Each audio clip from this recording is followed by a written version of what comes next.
هيئه الواجهه البحريه سيدي غيلاس. راهي ماشي المشروع راهي يمشي بوتيره مليحه الحمد لله.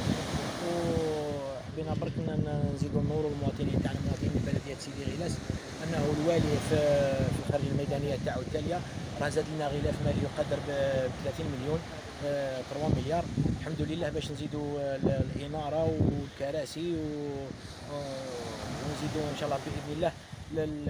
كاين امبارتي الفوقانيه مازال ما داتهاش واسمو دي تي بي. الوالي الحمد لله راه عطانا 3 مليار باش نزيدوا لاميناجمون الفوقانيه الحمد لله، مع الهبطه تاع اللي تهبط للواجهه البحريه كيف هذيك راهي داخله في لاميناجمون تاعها ان شاء الله باذن الله. بالك يجسد المشروع منا على واحد شهرين ولا يكون كمل المشروع ان شاء الله باذن الله. فيما يخص المرفأ السيد البحري راه في الخرجه الميدانيه التاليه تاع سيد الوالي كيهضروا مع المواطنين واقترحوا له الاشكال تاع المعاناه تاعهم، راه بعث لابوراتوار تاع الدراسات تاع مخبر السيد البحري الحمد لله. راهم جاو باش يشوفوا المكان اللي يقدر يكون فيه مرفأ السيد البحري. حنا نطمنوا المواطنين تاعنا تاع بلديه سيدي غيلاس والبحريه بالاخص البحريه، الناس اللي راهي تعاني كي تجي تخرج للبحر وكاع ان شاء الله باذن الله. هذا المشروع تاع مرفأ السيد البحري ان شاء الله باذن الله كما نقولوا ما يهناش خاطري حتى يندار باذن الله. وهذا يعود ان شاء الله باذن الله، يعود بمكسب كبير لبلديه سيدي غيلاس والبحريه تاعها ان شاء الله باذن الله. الرئيس بالنسبه للقنوات الصرف الصحي اللي راهي تفيض الجهه المقابله، هذا هو الاشكال الكبير. المشكل تاع قنوات الصرف الصحي في الاول كان يجي المصب تاع قنوات الصحي كان يجي لنا، هذا هو المصب الرئيسي. هذا هو احنا كي درنا اسمه الواجهه البحريه باش التهيئه تاعو باش تكون هذه لهنايا تقدر تستقطب المصطفين اللي يجيو يديروا الاصطياف. نحينا درنا له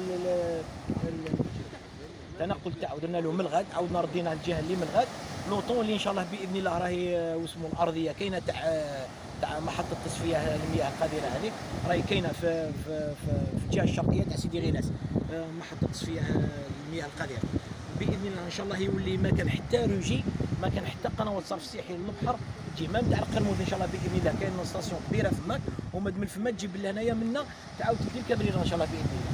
باسكو هذا الارضيه غير كيما خلاص ندار الديكلاسمون تاعها والمشروع راه كاين دومونداوه.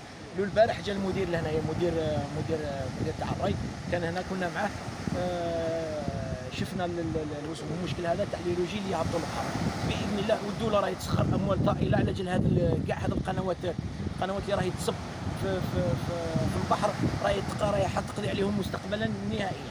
يولي ما كاش مصب تاع المياه القذره يولي يندار في البحر. والحمد لله راه الدوله الجزائريه راهي الدوله تاعنا راهي تسعى وتسخر اموال باش تنحي كاع هذه المشاكل هذه الحمد لله. وان شاء الله باذن الله نقول للمواطنين نطمع لهم وسورتو الناس اللي راهم ساكنين هنا اللي تبرقوق